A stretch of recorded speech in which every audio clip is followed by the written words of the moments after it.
Buenas tardes a todos, muchas gracias. En particular quiero agradecer porque yo no trabajo en CRISPR, con lo cual me sorprendió la invitación. Supongo que como soy docente y tengo algunas habilidades para explicar, a lo mejor me llamaron por esto. Y claro, explicar esto es un desafío porque además es un público médico, ¿no? Ahora voy a ir un poquito a eso, quiero decir. Entonces, cuando me propusieron el título Perspectivas y desafíos, digamos, esto está lleno de desafíos y las perspectivas, como ustedes vieron, son enormes. Pero claro, lo pude acotar, porque ustedes son médicos. Entonces, dado que son médicos, elegí esto, no lo voy a leer, léanlo ustedes, ahí está. Por supuesto, les puedo dar la presentación luego. En la cual tengo una parte de historia que me voy a ahorrar porque ya María Eugenia, Federico y Albana han dicho bastantes cosas. Pero bueno, voy a intentar con ejemplos explicar las perspectivas y los desafíos los voy a comunicar también a medida que vaya hablando de estos ejemplos. Entonces vamos allá. Esto es el timeline de edición genómica. Ya María Eugenia explicó, digamos, que todo el mundo ya trabaja con CRISPR, no con TALEN, no con ZFP, y antes incluso estaban las meganucleasas. Pero bueno, la historia de esto es absolutamente reciente. Esto es lo que me parece importante decir. Es decir, esto no es ni mucho menos, digamos, es en un quinto del descubrimiento del ADN, ¿no? Si hoy estamos en la biología molecular con todas las tecnologías génicas a partir del descubrimiento de la estructura del DNA, esta historia de CRISPR lleva un quinto de tiempo, incluso antes, con los editores de nucleasas. Entonces, como digo, las cosas se aceleran, el mundo se acelera. Esto lo voy a saltear, simplemente decir que la ventaja es que a diferencia de todas las demás, el sistema CRISPR es un sistema extremadamente simple, por eso es barato, es binario, es un ADN o ARN, mejor dicho, con una proteína. Tengo que diseñar eso para ir a atacar lo que quiera. Puedo complejizarlo, sin duda, pero es binario, es muy simple. La historia la voy a saltear también, simplemente mencionar que antes de que esto pasara a Estados Unidos, estuvo en España. Y la historia esa, déjenme decir dos palabras nada más, porque yo iba a dar clases, me llamaban también para dar clases a la Universidad de Alicante, donde trabajaba Francisco Mojica.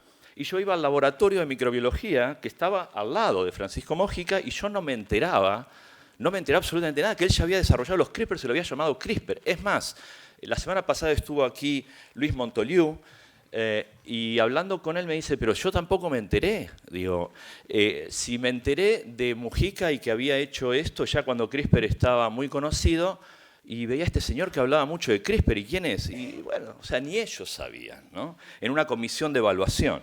Entonces, eso lo hacemos mal, los latinos lo hacemos mal, los gringos lo hacen muy bien. O sea, hay que vender nuestra ciencia, nuestros investigadores, etc. Eso tenemos que aprender. Perdonen. Decía acá, estoy yendo a cualquier lado. A ver, esperen, aquí. Digamos, entonces, fíjense que esto, digamos, ya en el 2013 y el 2014 comenzaron los ensayos. Y esto fue una absoluta explosión. Yo voy a comentar, simplemente dado que estoy en un ambiente médico, los ensayos, algunos ensayos humanos, ex vivo, in vivo, ¿sí? En cáncer en particular, gracias a Albana, ya dijiste algo, sobre modelos de mamíferos, sobre modelos de ratones, y también Albana ya dijo algo sobre cómo podemos hacer diseños throughput, es decir, de grandes cantidades de estas guías para testear, por ejemplo, drogas. Ok, vamos allá. Esto yo suponía que lo iban a decir antes, pero bueno, no lo dijeron, entonces vamos a explicar un poquito. Esto es ilegible desde ahí, lo sé, pero lo pueden buscar si buscan la empresa, que aquí no lo tengo, pero Daenbor o algo así, no me acuerdo cuál era el nombre. Es muy fácil encontrar esto en internet. Y digamos, todo lo que estuvimos hablando acá es de este sistema, CRISPR como, digamos, primera generación como para cortar una secuencia de ADN. Pero no es ni mucho menos lo que existe. Fíjense, la segunda generación de CRISPR, siempre hablando de CRISPR Cas9, ¿sí?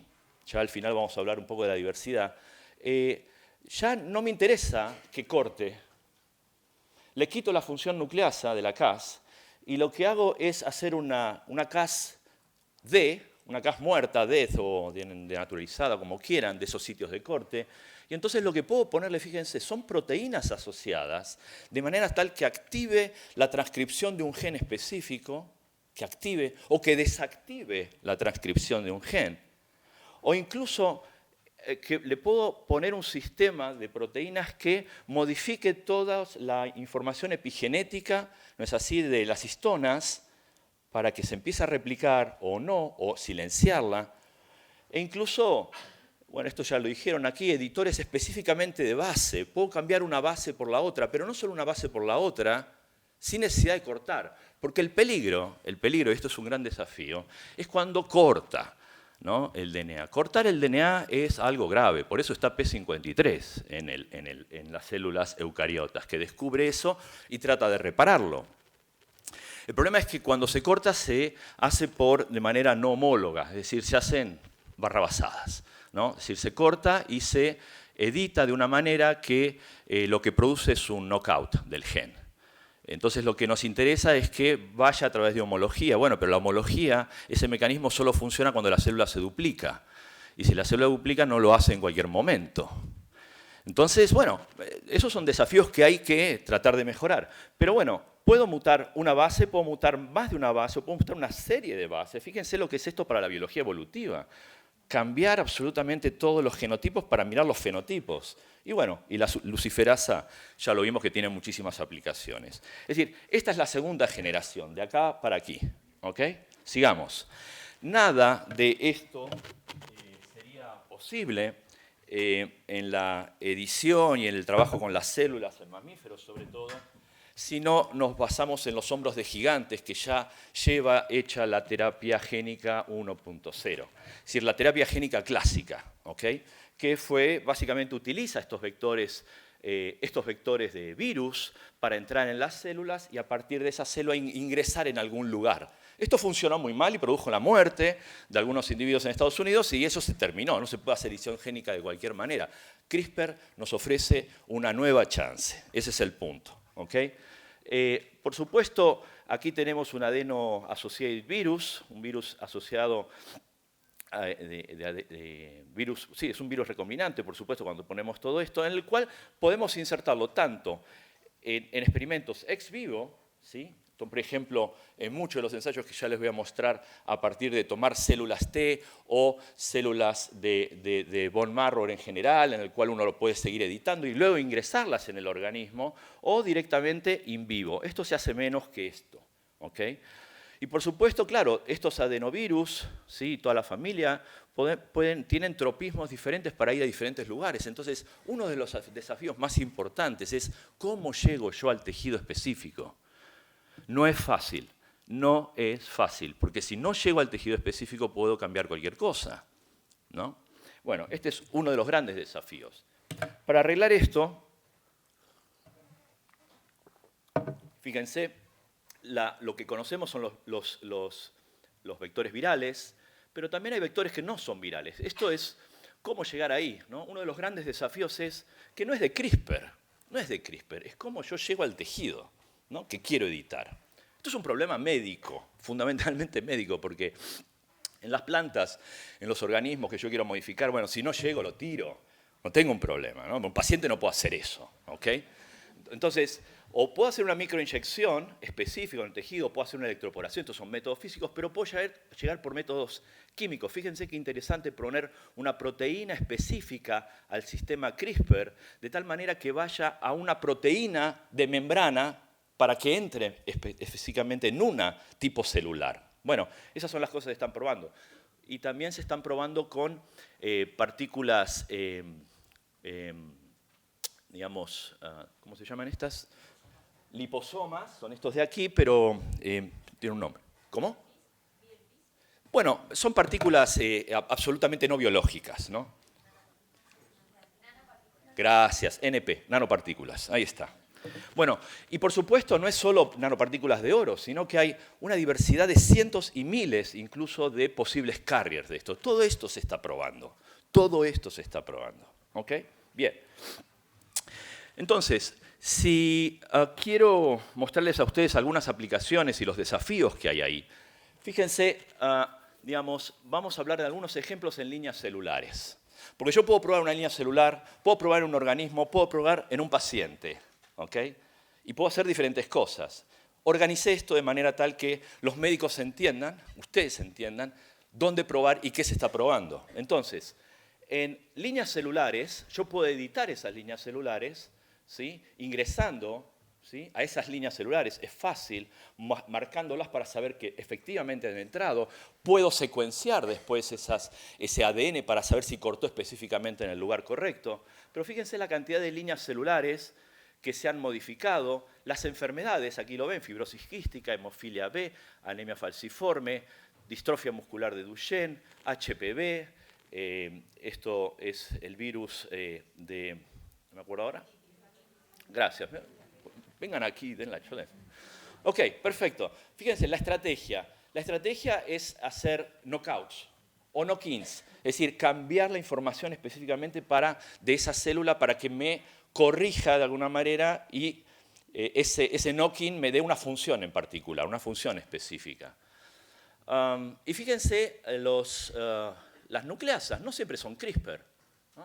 Es decir, no siempre son CRISPR, son ZFN, pueden ser TALEN, ¿okay? Y ahí están algunas publicaciones. Vamos a tomar, por ejemplo, porque esto fue un caso muy, muy conocido y de los primeros, en que la edición de células inmortalizadas de pacientes de distrofia muscular de Duchenne.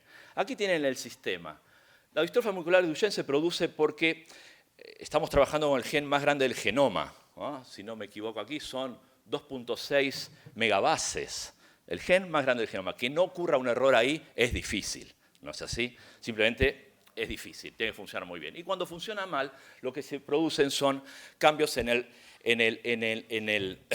reading frame, ¿no? Es decir, saltos de tal manera que la proteína se trunca, etc. Bueno, aquí el 10 y algo por ciento, creo hasta el 60%, perdón, de los pacientes que tienen enfermedades de Duchenne, básicamente tienen un salto de la lectura en estos exones, ¿okay? En ese número de exones. Entonces, en este artículo lo que se hizo fue efectivamente tomar CRISPR para mutar diferentes estrategias y hacer un knock-in, ¿no es así?, en esas líneas celulares. Bueno, lo lograron. Aquí lo tienen. No voy a entrar en los detalles, pero desafíos nuevamente. Cuando el sistema corta, después la célula tiene que arreglarlo. CRISPR no arregla nada. Los sistemas endógenos de células eucariotas tienen que arreglarlo. Y si no está en el ciclo celular, no está en las dos fases del ciclo celular donde el ADN está abierto, digamos, entrar ahí además es complicado, ¿no es así? Está todo lleno de nucleasas, el cromosoma está absolutamente cerrado, ¿no es así? Con las histonas y demás. Entonces, fíjense la cantidad de lesiones y de inserciones que se producen. Es decir, no es perfecto, pero no es que no es perfecto CRISPR, no es perfecto el sistema de reparación en eucariotas. Y eso es lo que hay que tener mucho cuidado, mucho cuidado. De ahí las famosas chinas gemelas o mellizas editadas. Esto no se verificó. Y si se verificó en particular en la proteína que quiso matar, hacer un knockout, no se miró en el resto del genoma, ¿okay? Que es lo peor. Ok, bien, es decir, funciona. A nivel de líneas celulares se están haciendo muchos experimentos, pero también se están haciendo experimentos en modelos de ratones. Como dijo María Eugenia, ahí están los avatars. Y aquí están los ratones que reflejan la enfermedad de un paciente específico. Ejemplos de esto tienen cantidad, muchísimos. Se están haciendo, incluso ZFN también, TALEN, CRISPR, ¿sí? Todos esos sistemas también replican esa enfermedad. Nuevamente, aquí en esta publicación muy conocida del año 2014, ya no fueron a los exones 40, 50 del DMD, sino tratar de, ahora, en una célula, ahora lo vamos a ver, ¿sí? en un ratón, ¿okay? Estamos en modelos de ratones, producir modificar la línea germinal de ese ratón para corregir efectivamente la variante que produce. Este ratón es un ratón modelo, el MDX es un modelo de la enfermedad de Duchenne de ratones. Es decir, es un ratón que tiene Duchenne. Bueno, le voy a quitar Duchenne, ¿okay? Entonces, utilizando CRISPR, efectivamente, aquí este exón se corrigió. ¿Y cómo me doy cuenta? Bueno, porque si corto con una enzima de restricción y lo veo, efectivamente eso quiere decir que se ha editado. Bueno, ahí está el paper, mírenlo. No es complejo, pero lo que se hizo fue editar el cigoto directamente. Entonces, si edito el cigoto y pongo la secuencia de ADN que es copia efectiva de lo que yo quiero ingresar, ya no pasa por no homólogo la recombinación, sino que va a ser homólogo. Entonces, estoy cambiando el ADN a lo que yo quiero, un bonito knock-in. ¿Okay? Entonces, ¿qué es lo que pasa cuando eso se pone en ese cigoto MDX, el ratón con distrofia? Pues aquí lo tienen. Yo, digamos,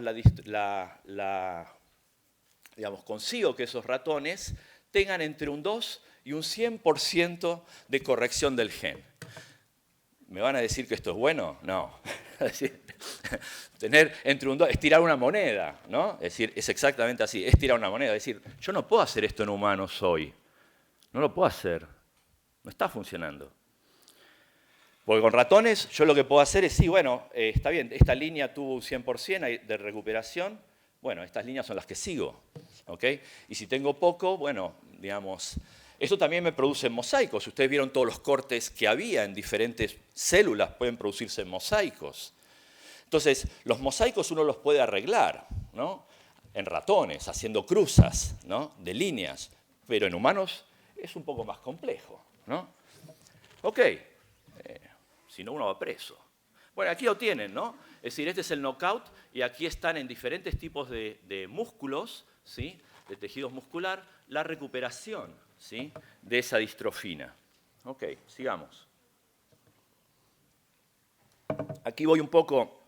Otro de los trabajos que se están haciendo también y que son muy, muy interesantes es trabajar con líneas inducidas, o sea, líneas de células madres pluripotentes, inducidas, ¿ok? Pluripotentes. Entonces, claro, más personalizado que esto es imposible, ¿no? Es decir, a mí me llamaron para dar una charla sobre medicina personalizada y CRISPR. Bueno, este es un bonito ejemplo. Yo tomo, digamos, células de ese paciente, las llevo al tejido que me interesa testear, ¿sí? Esto se puede hacer gracias a un premio Nobel japonés.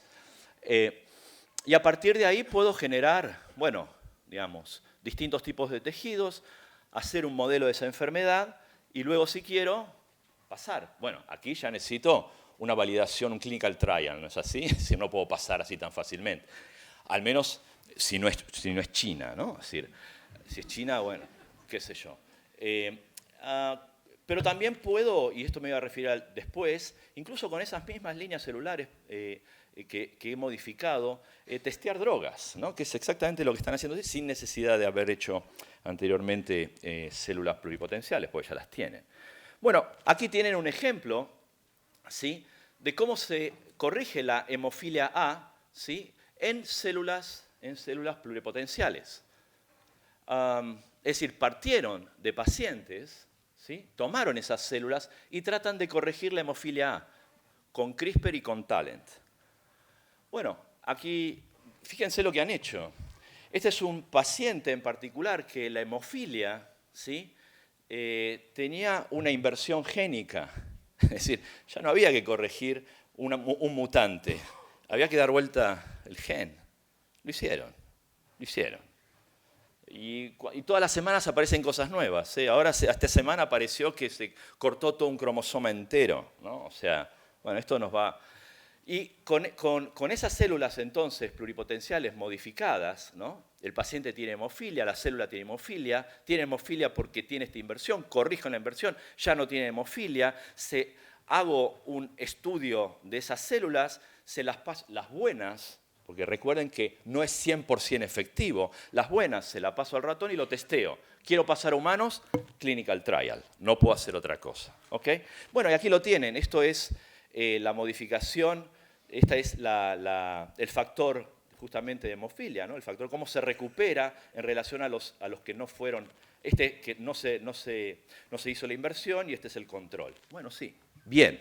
Lo interesante en estos casos de medicina es que no tiene que ser como lo que estaba mostrando Federico. Es decir, si yo tengo una recuperación en un paciente, en un tejido celular, que es el 10%, a lo mejor ya es funcional. ¿Okay? Eso también es muy interesante. Nunca se recupera el 100%. Bueno, si tengo el 10% y lo recuperé, bien, pero que no le meta más problemas, ¿no? Es decir, esa es una de las cosas a mirar. María Eugenia habló de los clinical trials. Uno puede entrar a esta página web y poner CRISPR, ¿okay? Que fue lo que hice yo, y bajarse los 29 clinical trials que están hoy funcionando en el mundo. ¿Okay? Voy a hablar de dos. Uno que tiene que ver con células CAR-T, que es una terapia para cáncer, y luego que se está haciendo en vivo, ¿sí? Que este es el último clinical trial, el anteúltimo en verdad, clinical trial que se aprobó. Las células CAR-T se llaman así porque son receptores antigénicos quiméricos, las de células T, que es una terapia, y básicamente lo que tratan de hacer es tomar del paciente las células T, transformar esas células T en superguerreras, llamémoslas así, modificando un receptor de membrana para que ese receptor ataque, ¿sí?, a las células cancerosas. Si yo puedo hacer esto, ¿no?, de una manera eficiente, y hay varios ensayos de CAR-T, sobre todo está funcionando para leucemia y linfomas, atajando el antígeno CD19, ¿sí? Y esto está en clinical trial ya.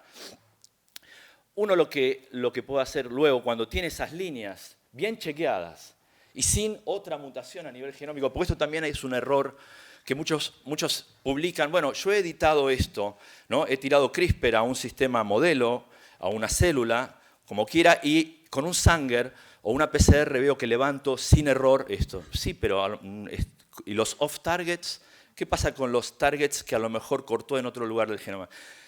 Por eso, como dijo aquí en la presentación, genómica es importante. Hay maneras de testear que no hubo modificaciones en otras partes del genoma, y eso es lo que claramente hay que hacer. Bueno, sí, para modificar esto, digamos, en una célula, un ensayo fácil y barato puede ser, pero para hacer en pacientes humanos, digamos,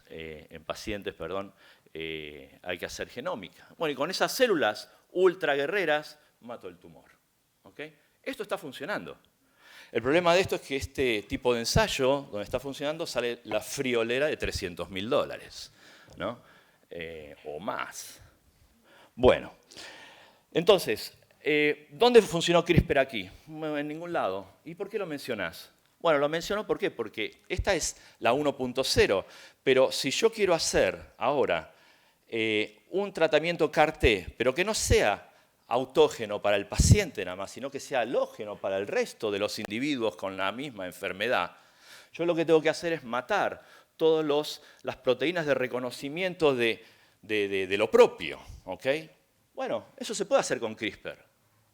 Si yo puedo utilizar CRISPR para eliminar las células, en las células CAR-T, el reconocimiento de lo propio y hacer terapias generales, ¿no es así?, que sirvan para un tipo de enfermedad en pacientes universales. Bueno, esto sí se está intentando, Las farmas, sobre todo, porque claro, cada tratamiento sale $300.000, vaya no, que no es un negocio. ¿Ok?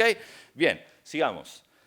Y finalmente no, tengo algo más, pero el tratamiento in vivo.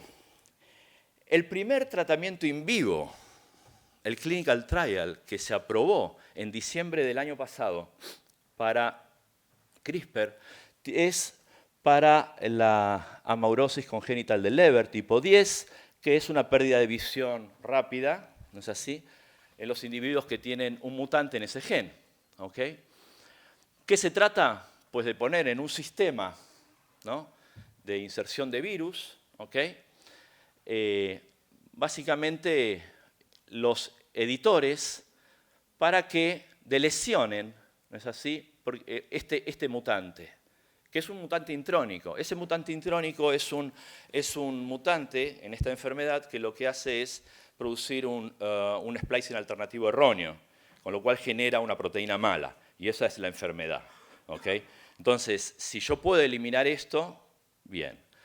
Fíjense, les traje, esto está ahora, incluso uno puede ir como clinical trial, como voluntario, a hacerse el estudio. ¿Ok? Pero lo interesante es que hace un año atrás, creo, no me acuerdo de esta publicación cuándo fue, hicieron el ensayo en ratones e hicieron el mismo ensayo en monos. ¿Ok? Antes de pasar al clinical trial, hicieron estos ensayos.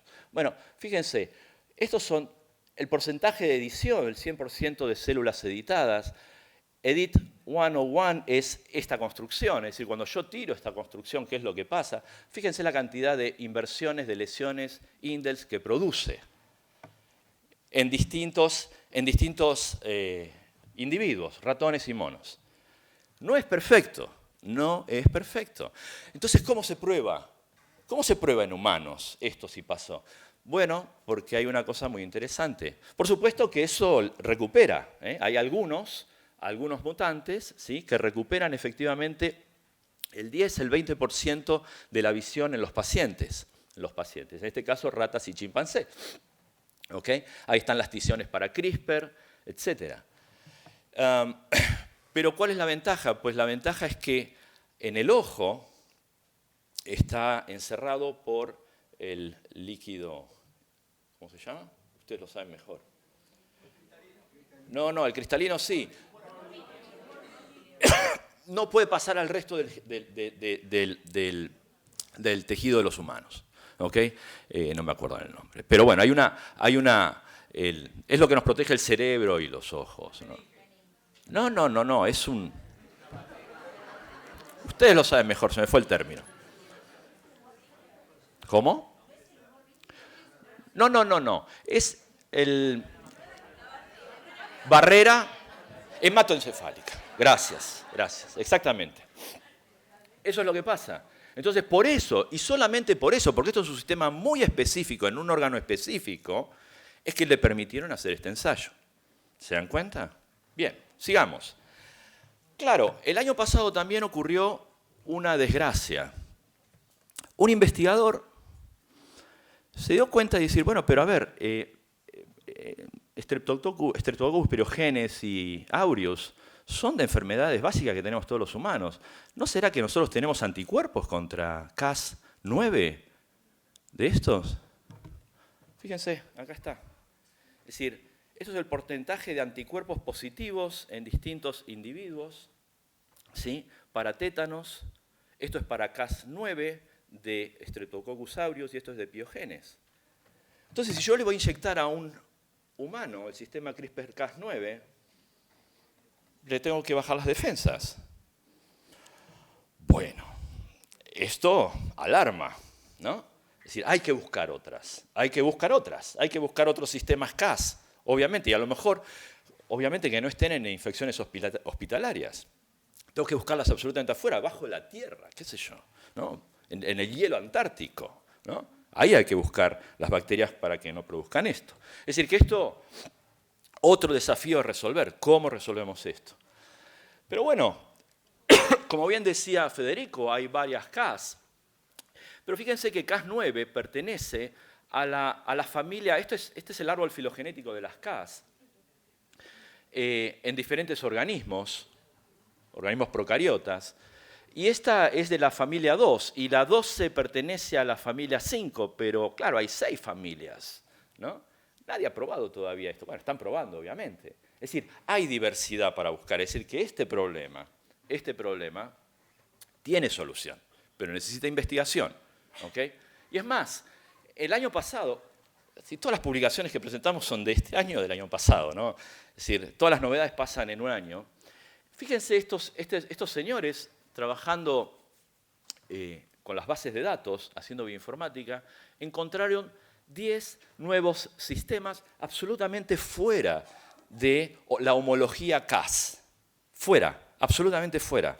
Es decir, son otras bacterias que tienen otros sistemas que lo han llamado, curiosamente, como dioses protectores de la antigüedad, ¿no? Bueno, googleenlo, yo lo hice. Soria, Septu, son dioses griegos, dioses egipcios, etc. Es decir, son sistemas de inmunidad bacteriana fuera de absolutamente cualquier sistema CAS.